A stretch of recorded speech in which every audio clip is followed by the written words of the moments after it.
인 금요 심야 예배 가운데 오신 여러분들을 예수 그리스도의 이름으로 환영하고 축복합니다. 이 밤에 홀로 역사하신 하나님을 기대하며 놀랍게 사모하며 귀한 나는 저와 여러분이 되기를 간절히 소망합니다. 우리 계속해서 사도행전의 말씀을 보고 있는데요. 16절의 말씀을 보도록 하겠습니다. 바울이 아덴에서 그들을 기다리다가 그 성에 우상이 가득한 것을 보고 마음에 격분하여. 여러분, 바울은 아덴, 오늘날로 말하면 아테네라는 이 도시에 도착하여서요, 그들 즉 신라와 디모데를 기다리고 있었습니다. 그럼 바울이 기다리는 시간에 아덴을 이렇게 한번 둘러봤는데요. 그 아덴을 보았을 때 어떤 것이 그의 마음 가운데 들었냐면 참 우상이 가득한 나라라는 것을 보았다라는. 네, 그 성이 우상이 가득한 것을 보았다라고 성경은 기록하고 있는. 여러분, 특별히 아덴의 우상이 가득한 것에 대한 이유가 있습니다. 여러분, 이 도시는요, 아티카의 영웅 데세우스라는 사람에 의해 건설되었는데 아테네 여신을 기념하기 위한 세운 곳이었다라는. 아마 이 태초부터 배경이 우상을 만들어서 신전, 그 기념하기 위하여 제우스라는 아테네 여신을 기념하기 위하여 그런 이름을 붙였습니다. 여러분, 이 도시는 전성기를 맞이할 때 파르테논 신전이라고 있었는데요.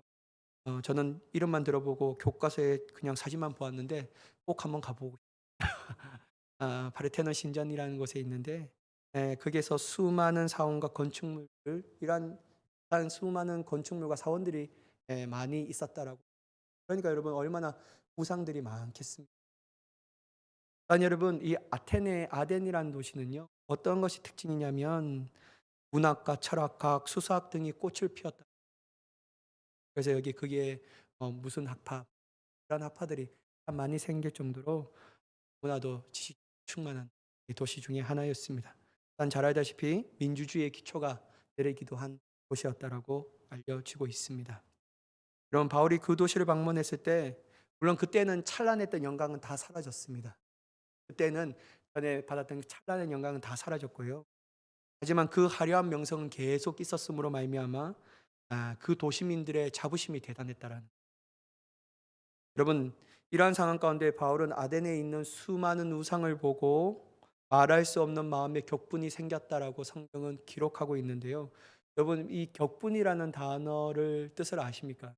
격분이라는 우리 많이 쓰는 단어 중에 하나인데 그 단어의 사전적 뜻은 뭐냐면요. 몹시 분하고 노여운 감정이 북받쳐 오름. 몹시 분하고 노여운 감정이 북받쳐. 여러분, 그냥 이 단어적인 것을 볼 때도요. 사도 바울이 어떤 모습이 그려지냐면요. 말로 닿을 수 없는 그 마음 가운데 어찌 이렇게 너무 불쌍하다라는 그 안에서 죽어가는 영혼 하나님의 마음을 볼 때 너무나도 말할 수 없는 여러분, 제가 예전에도 한번 말씀드렸 노정민 목사님 책인가 노라는 이런 책이 제가 예전에 이 서점이 있었을 때 분노를 조절 하여튼 분노 조절이라는 이 책을 이렇게 다 봤는데 야 저건 나를 위한 책이다. 그래서 제가 또 막 얘기했어요. 그는 분노라는 감정에 대해서 분노를 일으켰던 성계적 인물을 어떻게 우리가 이 분노를 그것을 통해서 참는 은혜를 받았던. 여러분, 이런 은혜를 받고 했으면 분노를 안 내야 되잖아요. 또 그러지 말아야 되는데 공무원분들이랑 얘기하면서 말이 안 통하니까 너무 분노가 나는 거예요. 저한테 걔는 이게 약간 이게 하이톤이거든요. 이게 약간 업이 되면 하이톤인데 나는 성을 안 냈는데 나한테 화내지 마시고 그래. 저는 성을 안 내는 겁니다. 차분하게 얘기하고 있는데 왜 그러십니까? 막 이러면서 그렇게 얘기했거든요. 근데 제가 막 이렇게 그까지는 이게 정말 죄송합니다. 이 공무원들 외에도 이제 하나님께서 공무원에 대한 이미지가 참 부정적이라는 생각. 그러니까 이 마음을 가지고 막 이제 힘들어서 막 제가 막 이렇게 화를 내면요. 막 온몸이 아픈 것 같아요, 요즘. 너무 아파 갖고. 이제 다시 이제 설교를 마치고 와서 저녁을 먹는데 제가 티를 냈어요. 이걸 알고 있거든요. 보다가 내가 전화 내가 직원들을 이해 못하겠다. 왜 저럴까? 그런 말 하지 말라고. 앞으로 당신의 성도가 될 수 있는데 왜 그런 색안경을 끼고 보냐? 그러면서 배만 가운데 큰 찔림이 왔고 선지자예요, 선지자. 진짜요. 응. 그러면서 느꼈던 게 뭐냐면 내가 문제지 그분들이 문제가 아니구나. 내가 좀 더 인내하는 마음으로 차분하게 얘기할 수 있는 내 뜻대로 움직이지 않으니까 내가 화를 내고 있다라 내 자신 가운데 너무 마음이 아프더라고요. 그러면서 오늘 하필이면 이 덕분에 대해서 얘기하고 있어요. 제가 이걸 쓰다가 전화하고 막 그래 갖고 더 이상 막 쓰지를 못하겠는 화나 갖고. 근데 여러분 인간의 자연스러운 감정 중에 하나가 분노거든요. 분노입니다. 누구든지 인간은 이 감정을 갖고 있는 조정민 목사님도 그 성경에 얘기하기를 "분노는 자연스러운 감정이다." 자연스러운 감정. 그 목사님이 어떻게 얘기하냐면 이 분노에 대해서 어떻게 다루어야 할 건가? 또 성경적으로 다뤄야 할 것이 중요하다라고 말합니다. 이걸 제대로 못 다루니까 배에 이끌려가는 인생을 사는데 그 대표적인 인물이 이 분노가 자연스럽게 올라왔잖아요. 그때 여러분 님께서 경고하죠. 하나님 경고하죠. "내가 내 눈문 앞에 엎드려 너 그 죄를 다스려라." 라고 말하는데 이 말을 흘겨 듣고 여전히 이 분노에 살기가 등등해 때려쳐 죽이는 그런 일들이 벌어져요. 그러니까 여러분 분노가 참 무서운 것 중에 하나 시기, 분노 막 이게 참 인간의 감정 중에 너무나도 인간을 파멸에 이끌 이 분노는 자연스러운 것이라고 생각하는 겁니다. 근데 여러분 저는 이 분노가 자연스러운 것인데요. 될 수 있는 대로 우리가 분노를 품지 말아야 되는데 왜냐하면 이 분노가 어떤 것은 품어야 되고 어떤 것은 품지 말아야 할 것을 이 두 가지로 나눌 수 있고 흔히 말하는 거룩한 분노는 품어야 흔히 말하는 인간적인 분노는 버려야 한다라는 것이죠. 여러분 인간적인 분노라고 말하면 어떤 것입니까? 뭐냐면 자신의 인간적인 이득과 관련 자신의 뜻대로 되지 않는 것을 상황과 환경과 사람을 볼 때 말할 수 없는 분노가 막 이러는 이게 우리의 분노 안에 이끌어지는 것이 근본적 원인과 동기가 뭐냐면 인간적인 생각, 특별히 나에 관련된 거. 그때 말할 수 없는 막 분노가. 그러니까 여러분 우리가 정말 이 분노를 품고 나아간다면요.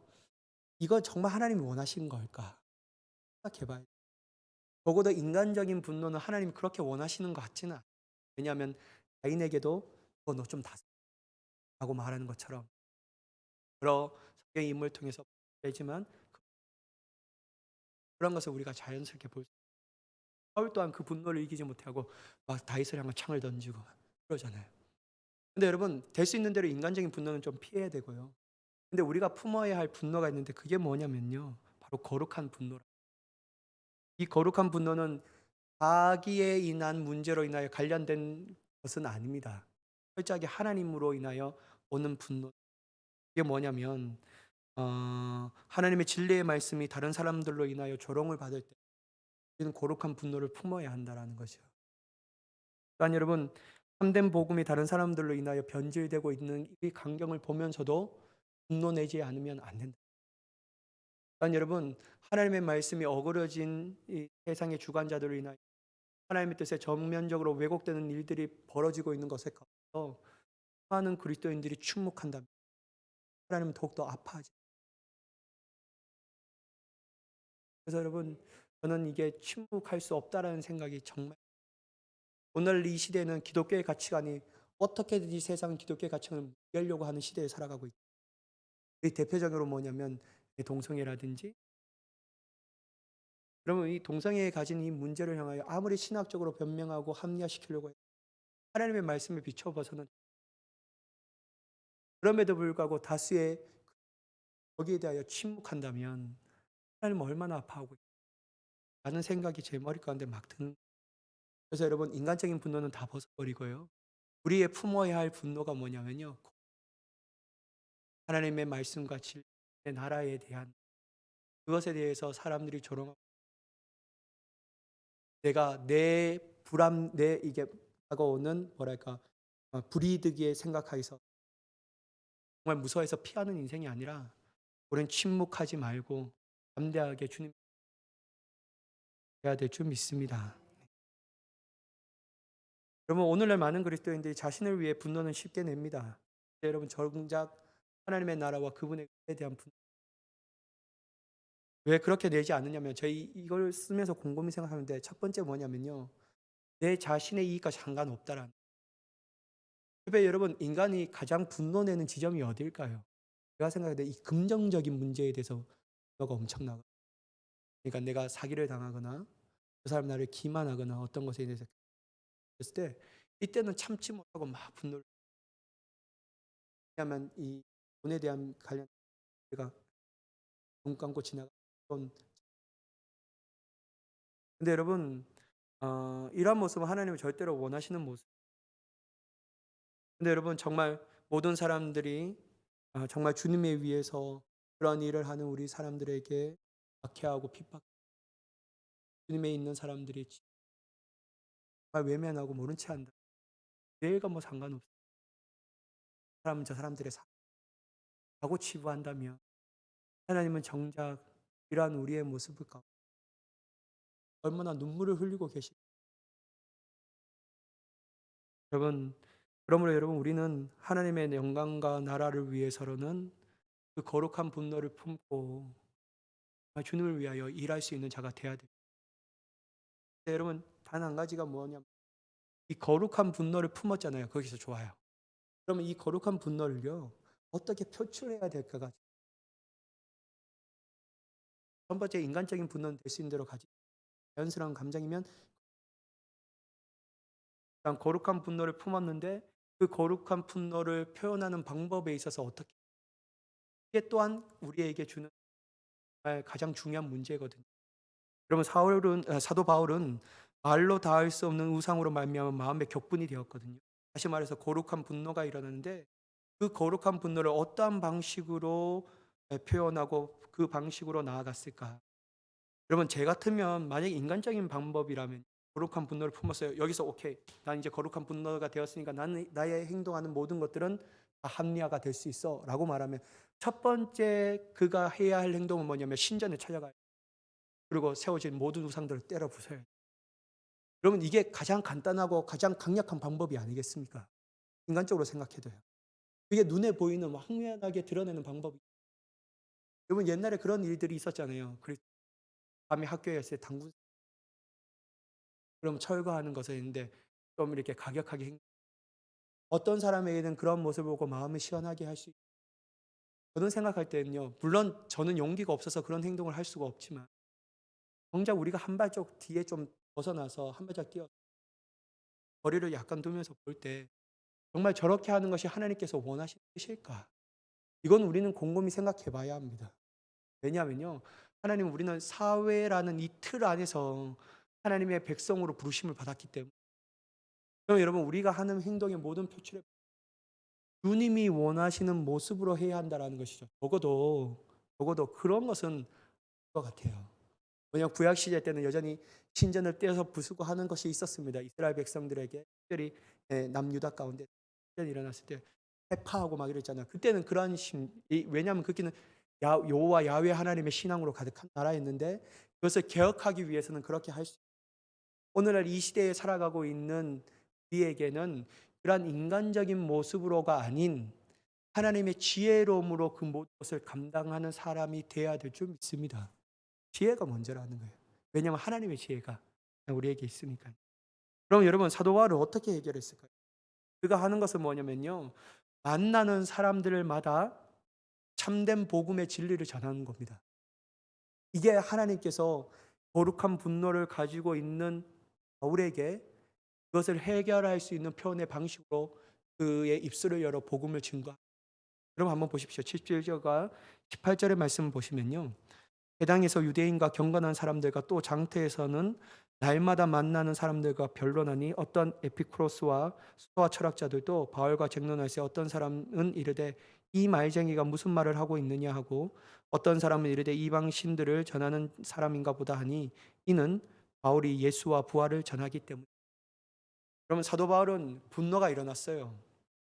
거룩한 분노를 가지고 신전에 쫓아가고 막 부수고 들려오고 그 사람들을 막 쫓아내고 이러한 것을 하는 것이 아니라 그가 하는 행동이 뭐냐면요.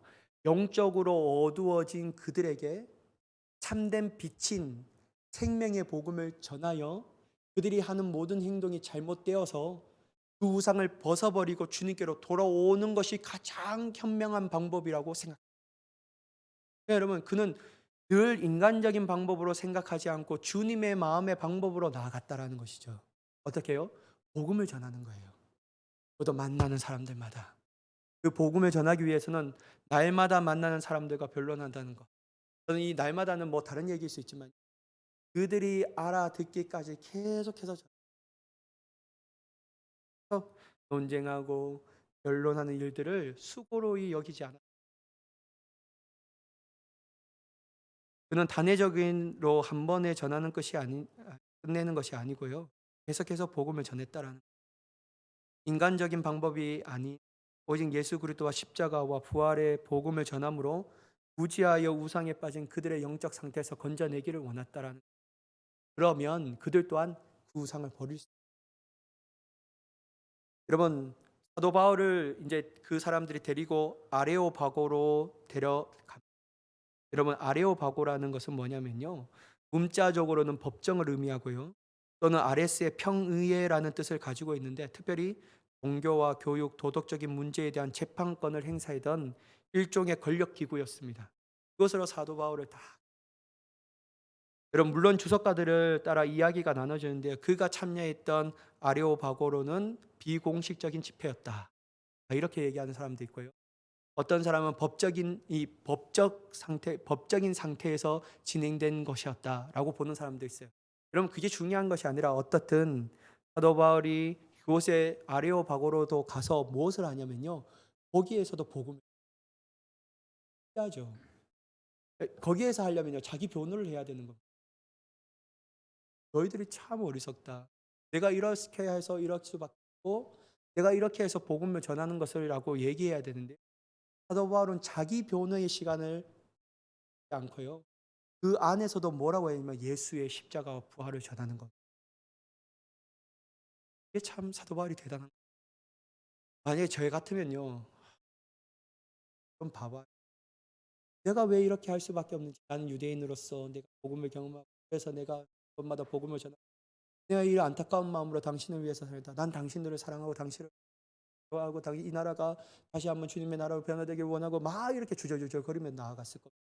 여러분, 사도 바울은 그런 말 하지 않아요. 아레오바고라는 이 평야에 가서도 법적인 상태에서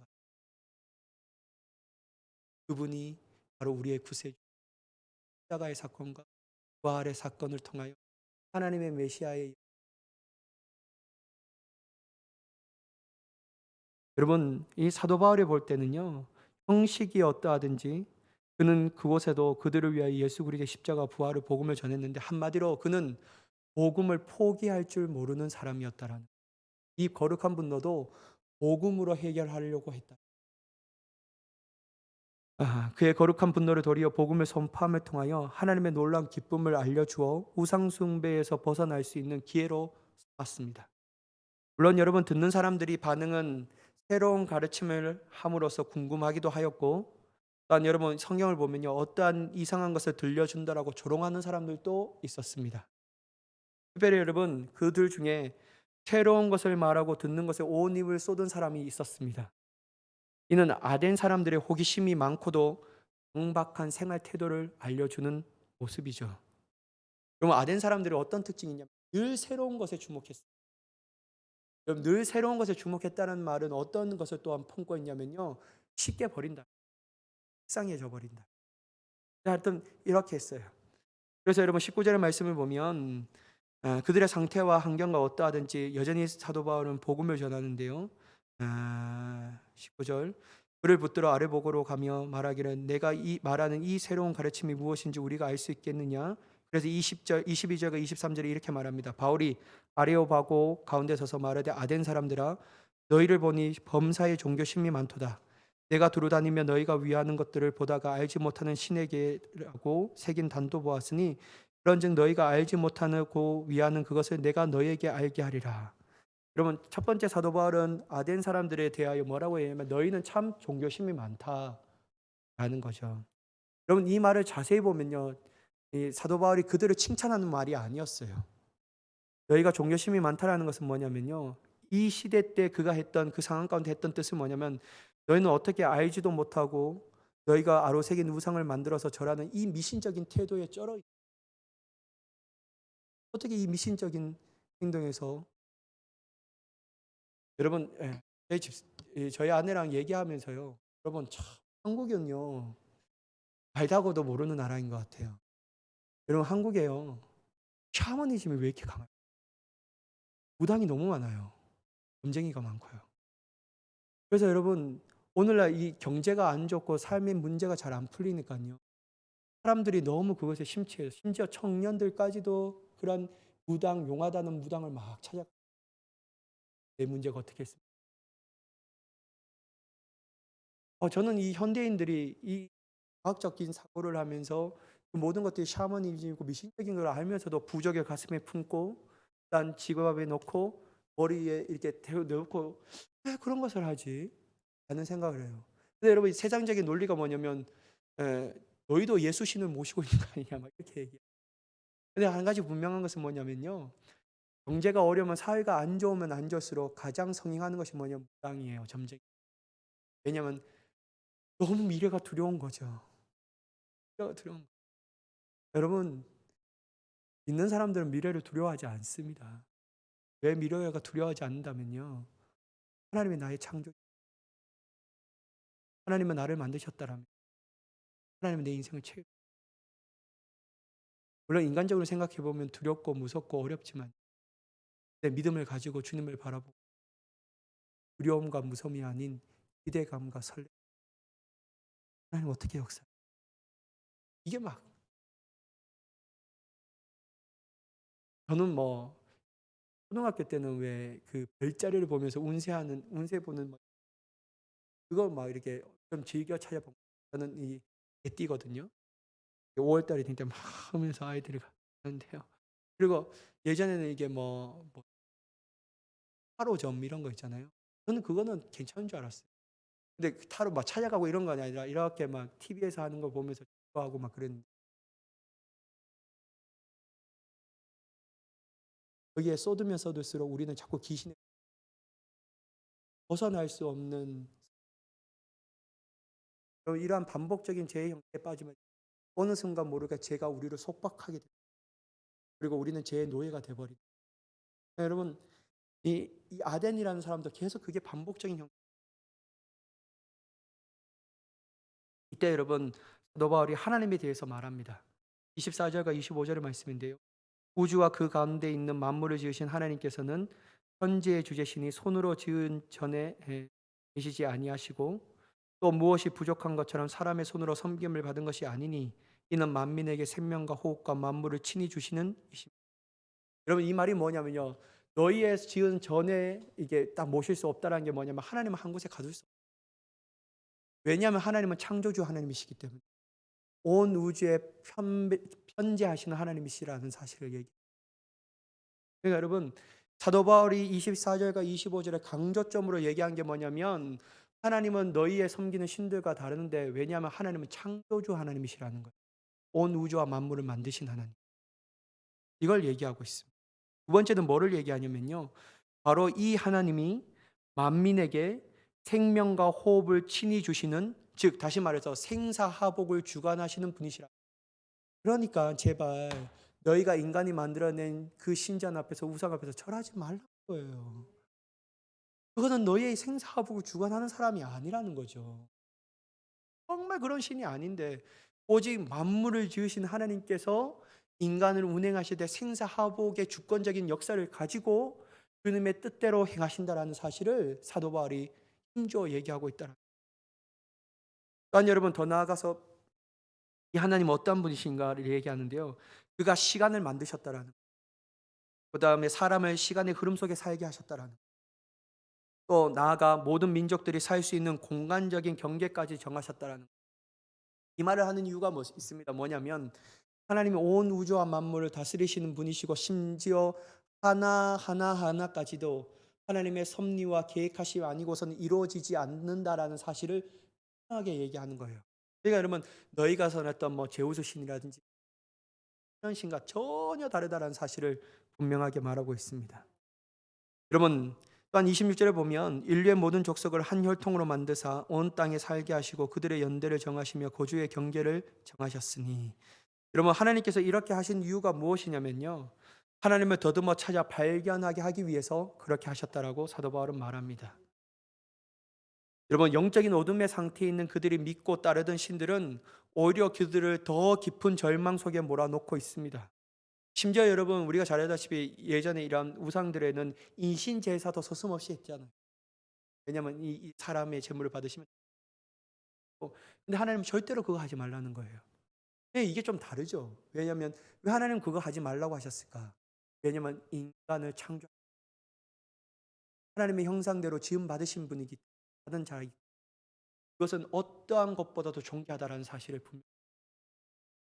여러분, 하나님을 만나지 못하는 장애물이 그들이 섬기고 있던 신들이었다라는, 하나님을 올바로 만나지 못하도록 방해했다라는.